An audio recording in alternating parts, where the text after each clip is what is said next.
한국방위사업청은 한국형 아이언돔으로 불리는 장사정포 요격체계를 오는 2033년까지 구축한다고 발표했습니다. 서울과 수도권에 배치될 LAMD는 북한의 170mm 자주포와 240mm 방사포 등을 요격하게 되는데요. 방사청은 이스라엘 아이언돔과 견조 더 뛰어난 방어력을 갖춘 요격체계가 될 것으로 예측하고 있습니다. 만약 한반도에서 전쟁이 발발한다면 북한은 시간당 16,000여 발의 장사정포를 발사할 것으로 예측되고 있습니다. 그러나 걱정할 필요 없습니다. 이를 막을 대한민국만의 방어체계가 현재 구축 중인데요. 우리 군은 이미 2년 전부터 약 3조 원의 예산을 투입해 LAMD를 개발하고 있었습니다. 2029년 이전부터 배치가 시작될 한국형 장사정포 요격체계는 구조상 이스라엘의 아이언돔과 비슷하지만 실제 성능은 훨씬 더 강력한 적의 미사일에 대응하도록 설계되었습니다. 기술적인 면에서 상당한 차이가 있다는 것인데요.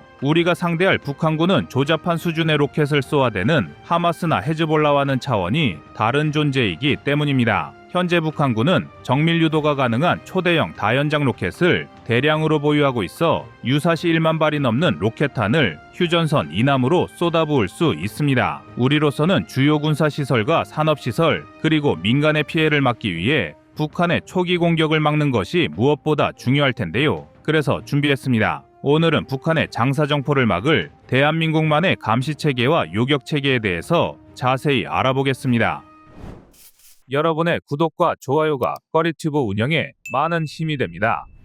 아이언돔이 만능이 아니라는 것은 이번 이스라엘과 하마스, 이스라엘과 헤즈볼라 전쟁에서 증명됐습니다. 결점 없는 요격체계는 아직까지 개발되지 않은 것인데요. 특히 북한군의 다연장 로켓과 같은 대규모 공격을 막기 위해선 아이언돔보다 강력한 요격체계가 필요했습니다. 결국 대한민국은 독자적으로 아이언돔보다 뛰어난 무기를 개발하기로 했는데요. 그 결과물이 바로 일명장사정포 요격체계 LAMD입니다. LAMD는 이스라엘의 아이언돔과 유사한 방식이라 일명 K-아이언돔이라고 불렸는데요. 지금까지 성공적인 개발 단계를 거쳐오긴 했으나 완성까지는 수년의 물리적 시간이 필요한 실정입니다. 따라서 우리 군과 기업은 서두를 수밖에 없었는데요. 최근 방위사업청과 국방부는 LAMD 사업추진 기본전략 수정과 체계 개발 기본계획을 심의 의결하면서 초기 배치 시점을 2031년에서 2029년으로 2년 앞당기고 2033년까지 LAMD를 완전히 구축하기로 결정했습니다. 개발 초기엔 기술적 난도 등의 이유로 조기 전력화에 부담스러운 모양새였지만 결국 전력화 시기를 앞당긴 것인데요. 수도권을 겨냥한 북한의 장사정포 위협을 저지할 방법을 서둘러 확보해야 했기 때문입니다.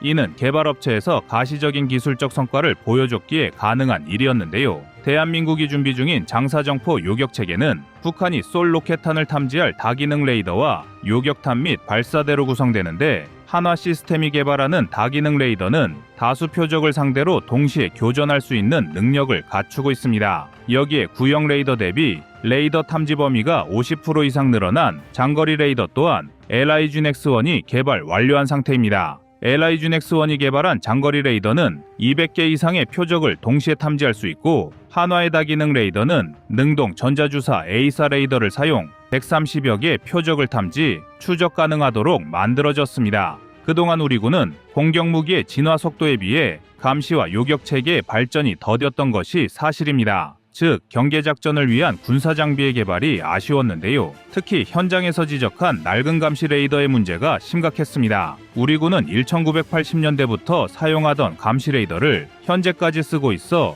현대화된 군사작전을 따라가지 못하는 단점이 있었습니다. 노후된 레이더는 목표물의 식별 정확도가 떨어지고 유지 보수에 어려움이 많았는데요. 여기에 강한 비바람이나 태풍 같은 악천후 상황이 발생하면 레이더가 제대로 작동하지 않아 적의 동향을 감시하는 데 어려움을 겪었습니다. 좁은 탐지 범위 또한 지적되곤 했는데요. 우리 군에 배치된 감시 레이더의 노후화율은 무려 71.4%에 달하고 있습니다. 그러나 우리 기업들이 새로 개발한 다기능 레이더와 장거리 레이더의 도입으로 북한의 도발을 원천 차단할 수 있게 되었습니다. 특히 1.5배 이상 탐지 거리가 늘어난다는 것은 적의 침투 상황에서 아군이 빠르게 적을 탐지한 이후 대응할 수 있는 시간을 더 확보할 수 있다는 점에서 매우 중요한 요소입니다. 여기에 표적을 분리식별할 수 있는 분해 능력도 50% 이상 향상되었는데요. 이제 발사대를 이동시킨다든가 하는 적의 움직임을 정확히 파악, 대응할 수 있게 되었습니다.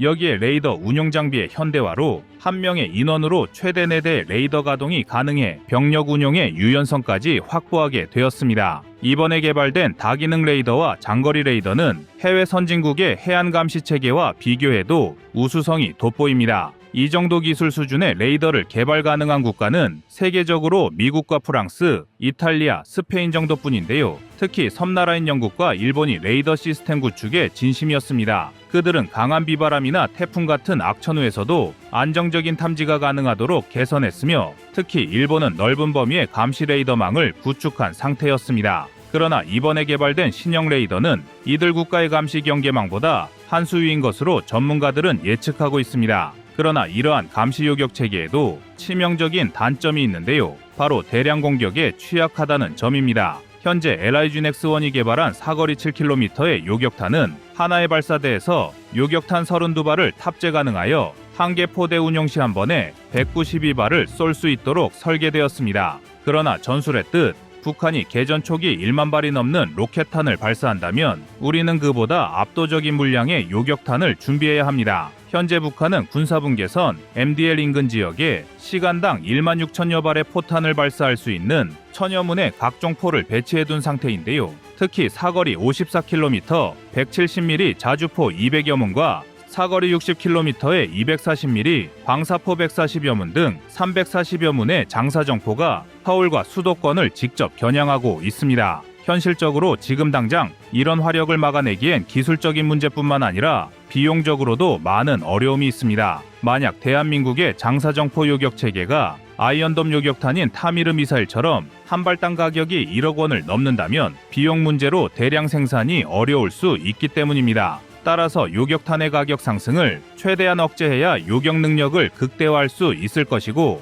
그 전까지는 선택과 집중 전략은 필수적인 선택일 수밖에 없습니다. 이를 위해선 종합적인 계획과 원칙, 기준이 있어야 하는데요. 우선적으로 유사시 요격탄 발사 비축 수량과 작전 절차 등을 담은 교정 유칙을 설정해야 합니다. 그리고 교정 유칙에 따라 평시에 요격탄 보유량을 설정해두고 필수적인 민간 시설에 대한 방어도 고려해야 할 것입니다. 여기에 우리 군은 KAMD와의 연계성도 고민하고 있는데요. 공중에서 날아오는 위협을 탐지하고 대응하는 것은 공군 방공망, 육군 국지 방공 레이더 등과도 밀접한 관련이 있는데 수많은 방사포탄과 전술 유도 무기를 장사정포 요격 체계 외에 탐지 수단이 포착해서 추적한다면 유사시 상당한 도움이 되기 때문입니다. 그 때문에 이를 위해선 처음부터 육해공각 체계가 유기적으로 연계할 수 있도록 설계해야 하며 이를 구현할 지휘통신 기술도 확보해야 합니다. 만약 이런 연계가 성공한다면 장사정포 요격 체계와 KAMD의 결합이 가져올 시너지 효과와 함께 다기능 레이더와 장거리 레이더의 활용으로 우리 군은 북한군이 발사하는 로켓포를 동시에 탐지하고 요격할 수 있을 텐데요. 이제 장사정포 요격 체계 LAMD는 전 세계 어느 국가도 완성하지 못한 대규모 공격에 대응하는 효과적인 방어 수단이 될 전망입니다.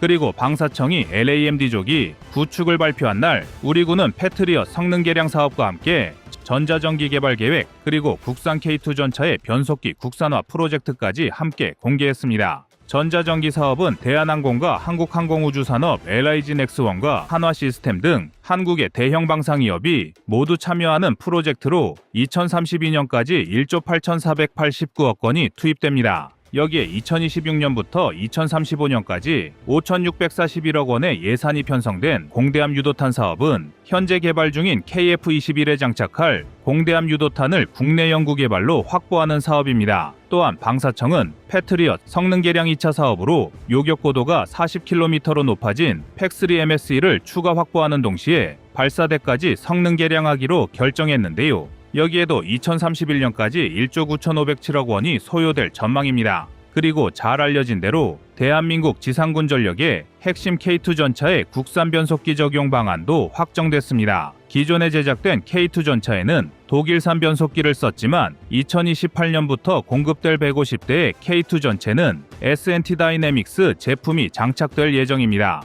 이날 방사청의 발표를 두고 파격적이라는 평가가 나온 것은 예산의 규모뿐 아니라 공격적인 개발 계획과 공정 때문이었습니다. 북한군의 러시아 전쟁 참전과 함께 북한의 핵 도발, 그리고 트럼프 위기까지 우리 군이 준비해야 할 과제가 늘어가고 있는데요. 이런 고민의 흔적 역시 이날 발표에서 찾아볼 수 있었습니다. 우리 군과 기업은 한정된 자원 안에서 현재의 기술적 우위를 유지하기 위해 노력하고 있으며 점점 빈번해지고 강도가 높아지는 북한의 위협에 맞서 한국이 독자적으로 대응할 수 있는 시스템을 개발하고자 하는 것인데요. 우리 정부하고는 이번 성공에 만족하지 않고 기술 혁신을 계속 이어가야 할 것입니다. 실전 배치를 눈앞에 둔 장사정포 요격체계, LAMD와 신형 다기능 레이더, 그리고 장거리 레이더의 활약을 기대해 보겠습니다.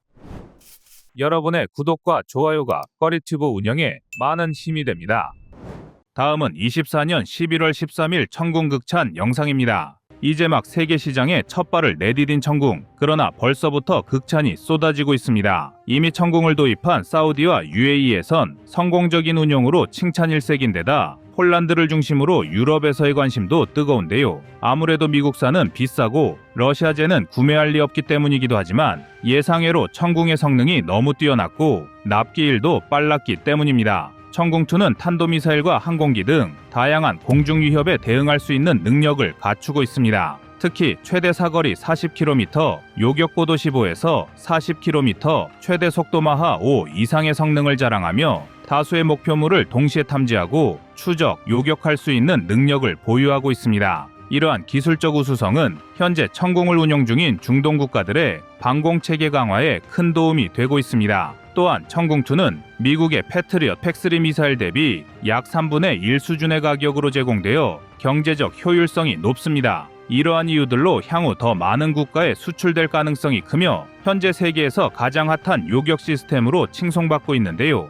이런 상황이 대한민국의 청궁의 원천 기술을 이전해줬다고 할 수 있는 러시아로서는 배가 아플 수밖에 없습니다. 실제로 청궁은 한국의 방위산업 역사에서 중요한 전환점이 된 불곰 사업을 통해 이루어진 성과물입니다. 불곰 사업은 냉전 종식 이후 경제적 어려움을 겪던 러시아가 한국과의 협력을 통해 일부 군사기술을 이전하게 된 사건으로 공식적으로는 주로 탱크와 미사일 기술을 이전받는 것으로 알려졌습니다. 그러나 그 이면에는 추진체 기술, 요격 미사일 기술, 공기부양정 기술, 복합장갑 기술, 워터제트 기술 등 다양한 핵심 군사 기술이 포함되어 있었고, 이는 대한민국이 자주 국방을 향한 여정을 더욱 견고히 하는 데 중요한 기틀이 되었습니다. 청궁 개발에서 러시아 기술이 간접적으로 기여한 부분은 주로 미사일의 추진체 및 요격 시스템 분야에서 찾아볼 수 있습니다. 러시아는 다수의 미사일 개발 경험을 통해 높은 신뢰성과 우수한 성능의 요격 미사일 기술을 보유하고 있었습니다. 불곰 사업을 통해 한국은 이러한 기술적 기틀을 기반으로 더 높은 수준의 연구와 개량을 통해 청궁을 완성할 수 있었습니다. 그러나 청궁의 성능이 단순히 러시아 기술 덕분만은 아닙니다. 청궁은 초기 모델에서부터 대한민국의 독자적인 기술력과 현대화된 전자장비를 결합해 차별화된 성능을 보여주었습니다.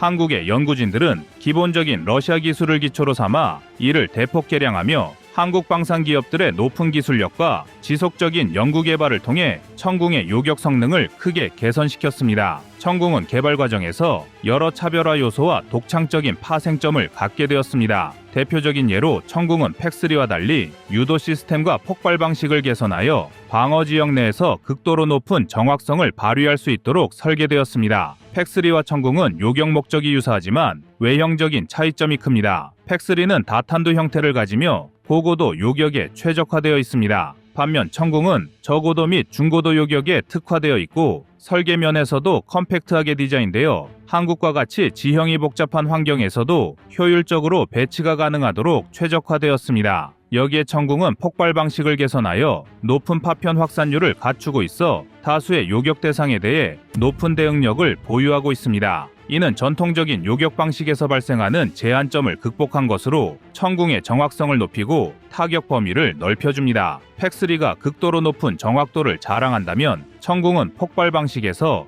오는 범위 확장을 통해 다수의 위협을 동시에 처리할 수 있는 장점이 부각됩니다. 더구나 청궁은 최신형 전자장비를 사용하여 빠른 요격 반응 속도를 자랑합니다. 이로 인해 적의 미사일 발사 순간부터 요격까지의 시간을 최소화하며 지형적 한계가 있는 한국의 방공체계에 완벽히 적합한 성능을 발휘하게 되었습니다. 그러나 2021년 LIG 넥스원이 천궁을 포함해 4종의 무기를 공개했을 때만 해도 천궁의 성공을 예측한 전문가는 드물었습니다. 그러나 UAE 국방부가 바로 천궁 미사일을 구매했음을 공식 계정을 통해 공개했습니다. 수출 규모도 어마어마해서 UAE 자국 화폐를 기준으로 129억 디르함 달러로는 35억 달러 규모의 거래라며 거래액을 공개했는데요. 이는 우리 돈으로 4조 1천억이 넘는 엄청난 거금입니다. 이는 우리 군의 차세대 이지스함인 세종대왕급 배치2 세척의 건조비와 맞먹는 금액인데요. 현재 천궁은 개량을 통해 최첨단 중거리 미사일 천궁2로 업그레이드되어 우리 군 부대에 배치 중입니다.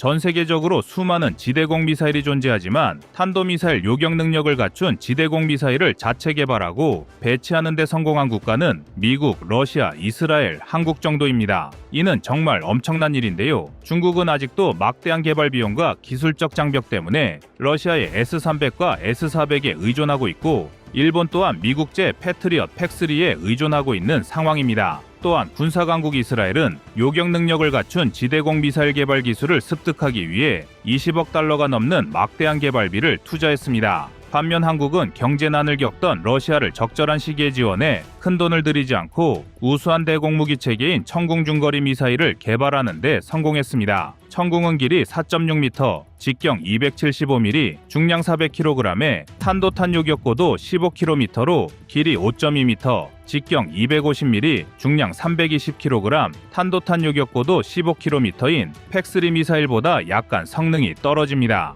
그런데 성능은 약간 떨어지는 수준인데 가격은 35%에서 절반 수준입니다. 패트리어트 팩3의 한발당 가격은 400만 달러에 육박하고 팩3 MSE는 그보다 비싼 500에서 600만 달러입니다. 한화로 환산해보면 팩3는 약 50억 원, 팩3 MSE는 약 70억 원에 달하는데요. 반면 천궁 미사일은 약 120에서 200만 달러 수준으로 반값도 되지 않습니다. 직격 탄두를 채용하고 유효 사거리와 탄도탄 요격 고도를 크게 늘린 천궁2 미사일도 가격이 약 200에서 300만 달러 정도에 불과한데요. 천궁의 타깃이 대당 수백억을 호가하는 전투기나 대륙간 탄도탄 같은 무지막지한 무기들이란 것을 고려하면 상당히 저렴한 가격이라 할 수 있습니다. 천궁의 개발은 단순히 하나의 무기 체계를 만드는 것을 넘어 한국 방산의 독자적인 기술력이 집약된 결과물로 평가됩니다. 러시아 기술을 토대로 하였다고는 하나 천궁이 보여준 성과는 한국 연구진들의 부단한 노력과 기술적 도약이 없었다면 불가능했을 것입니다. 특히 팩3와의 성능 비교에서 천궁이 동등하거나 일부 성능 면에서 우월한 평가를 받게 된 것은 한국 방산업계의 고도화된 기술력과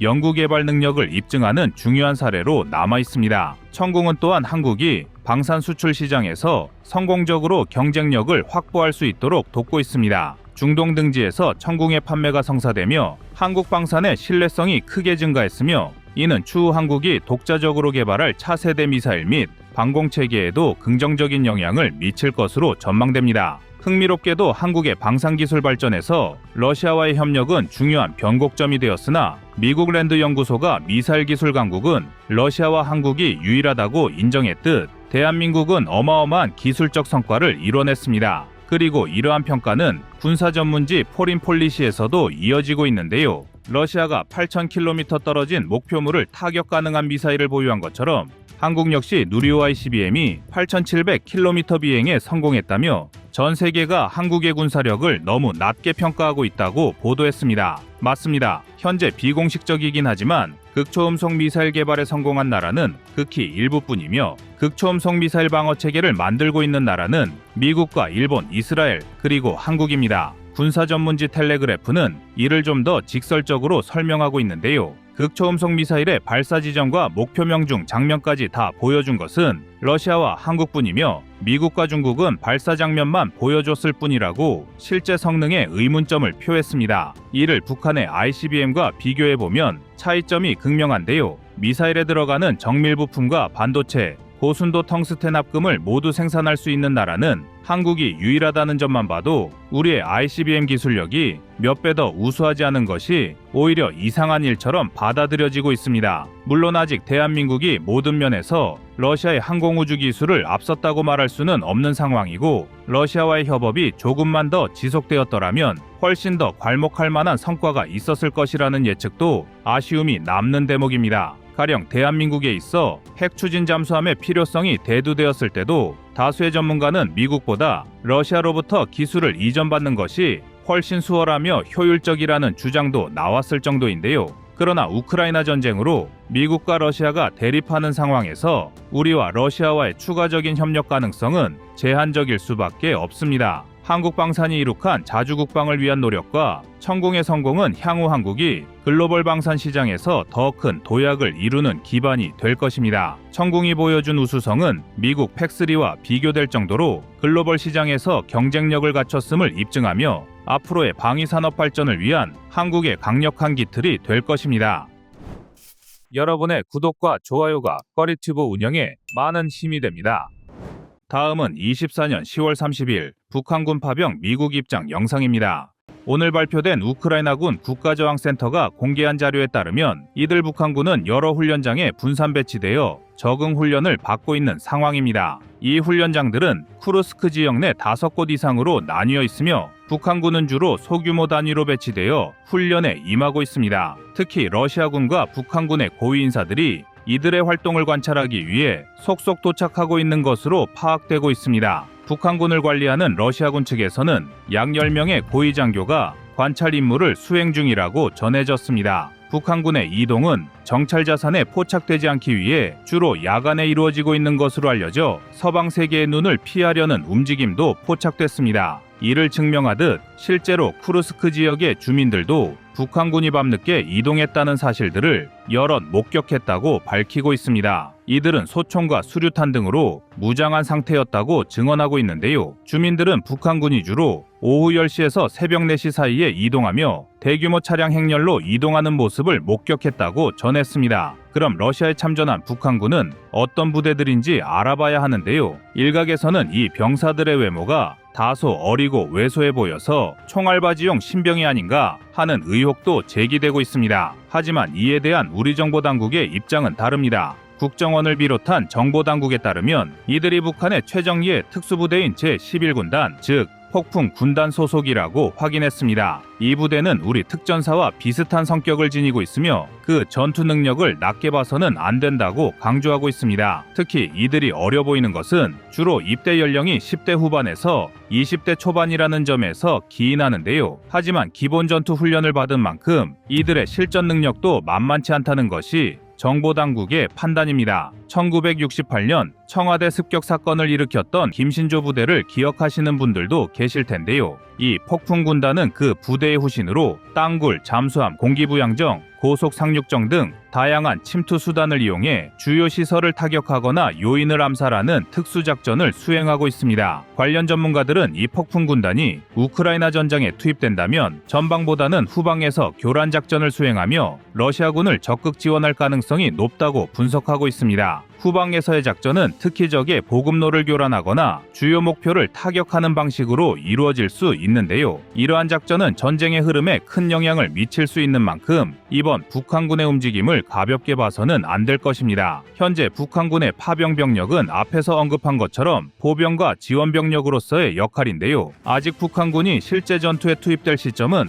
확정되지 않았지만 미국은 북한군이 전장에 들어서게 될 경우 법적으로 공격 대상이 될 것이라고 거듭 경고했습니다. 이와 함께 러시아 측의 반발도 더욱 이에 강경해졌습니다. 이처럼 북한군이 러시아에 들어오자 러시아 라브로프 외무장관은 이번 서방의 경고와 문제 제기에 대해 정면으로 맞서고 있는데요. 그들의 주장은 이렇습니다. 우크라이나 측에도 서방 용병이 존재하기 때문에 문제가 없다는 것인데요. 또 러시아 라브로프 장관은 우크라이나 전선에 최소 1만 명 이상의 서방 용병이 활동하고 있다고 주장하며 이러한 상황에서 북한군의 참여는 국제법 위반이 아니라고 강조했습니다. 또한 북한과 러시아 간의 상호 군사 지원을 약속한 북러조약을 언급하며 북한군 파병이 국제법 위반이 아니라고 주장하고 있습니다. 반면 미국은 그동안 우크라이나 전쟁이 자유진영과 공산진영의 싸움으로 확전되길 바라지 않았던 것이 최근까지 미국의 행보였습니다. 하지만 여러 공식 매체의 취재로 인해 북한군이 러시아에 파병한 사실이 속속들이 밝혀지면서 미국도 이제는 자신들의 노선을 확실히 정한 모습인데요.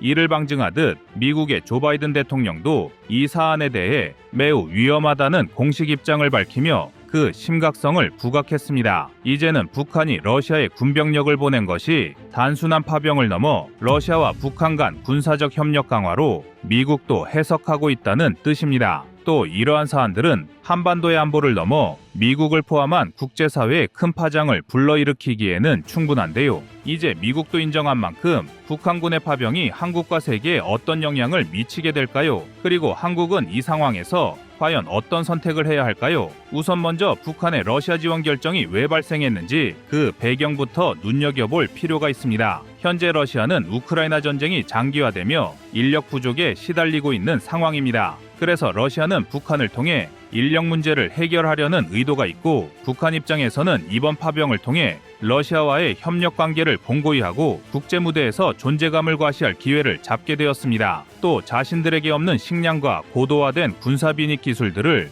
러시아에게 받아낼 심산입니다. 북한군 병력은 주로 보병과 지원 병력으로 이루어져 있다고 말씀드렸는데요. 미국의 분석에 따르면 러시아군의 방어 임무나 후방 지원 역할을 맡을 가능성이 크다고 분석하고 있습니다. 이 부분부터 우리 정보 당국과의 분석이 다른 부분입니다. 북한군 1만 명 규모의 병력은 중규모 전력으로서 전투 지역에서 부족한 부분을 메꾸는 식의 보강 역할을 수행할 수 있지만 북한의 특수부대가 어떠한 작전을 펼칠지는 모르는 일입니다. 일부 매체에서는 러시아에 파병된 북한군이 장비와 훈련 부족으로 인해 서방의 현대적 무기와 교전할 경우 전투력에는 한계가 있을 것으로 보인다고 전하고 있습니다. 그래서 이제부터가 중요한 부분인데요. 먼저 결론부터 말씀드리면 북한군은 러시아에 부족한 전방병력으로 투입할 생각인 건 맞습니다. 즉 고기방패용이 맞습니다. 현대화된 러시아 전력에서 북한군의 역량이 너무 떨어지다 보니 본의 아니게 후방의 지원 역할로 변경하게 된 것입니다. 하지만 문제는 폭풍 부대가 참전을 했다고 하면 이야기가 조금 달라집니다. 또 북한 병력의 효용성이 떨어진다고 하더라도 본격적으로 파병을 했다는 것이 문제가 됩니다. 그러니까 북한이 참전하면서 민주주의 국가들이 참전하게 될 빌미를 제공하게 되었고 여기에 한국이 포함된다는 사실입니다. 그리고 이제부터가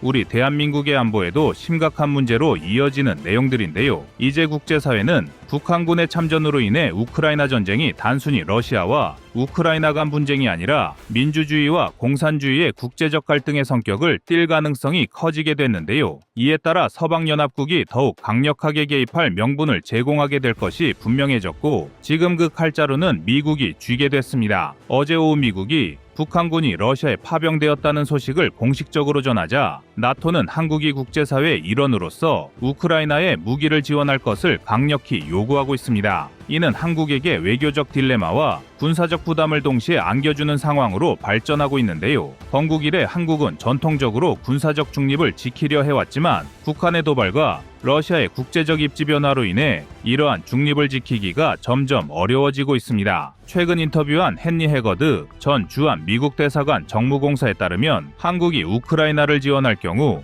방위산업의 성장을 통한 경제적 이익과 더불어 G7 가입과 같은 국제적 지위 상승 가능성도 기대할 수 있다고 평가했습니다. 그러니까 말이 좋아 성장이지 한국이 우크라이나 지원을 하지 않으면 이러한 불이익이 생길 수 있다고 돌려 말한 것이나 다름없습니다. 그리고 여기에 직결된 분야가 바로 한국의 K방산입니다. 그리고 한반도의 안보 상황도 바뀌게 될 것입니다. 그럼 우리의 안보 상황은 어떻게 변화되는지 구체적으로 알아봐야 하는데요. 먼저 한국 방위산업은 현재 유럽 시장에 추가로 진출할 가능성이 어느 때보다도 고조된 상황이었습니다. 특별한 문제가 없었다면 방산 매출이 약 10에서 20% 증가할 가능성이 있었습니다. 하지만 국제사회의 압박으로 인해 이것도 어떻게 될지 불투명해졌습니다. 그리고 무엇보다 러시아와의 연간 약 20억 달러 규모의 무역도 상당히 부정적인 영향을 미칠 수 있게 됐습니다. 이는 한국 방위산업뿐만 아니라 경제산업에도 일부분 불이익으로 작용할 수 있습니다. 뿐만 아니라